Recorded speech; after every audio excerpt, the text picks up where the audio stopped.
That's time check, 9:40 p.m. Hi, ako nga pala si Rodel, isang OFW dito sa Macau. A day in my life as MCGI Brethren.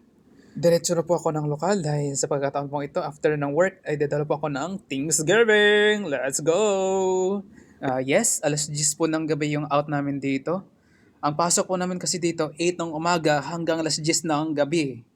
So ayun, puyat at pagod talaga. Pero solid naman kasi malaki yung sahod. Let's go na!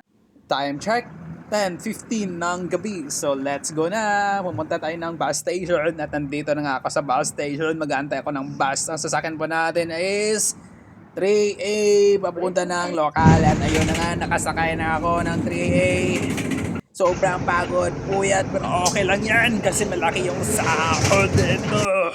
Dito na ako sa lokal. Time check is 10:31 p.m. ng gabi at ito yung lokal ng Macau. MCGI Lokal of Macau.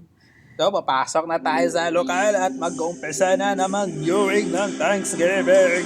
Matatapos kami nito mga hati, madaling araw na, alas 3 o alas 4. Bye-bye! See you in the next video!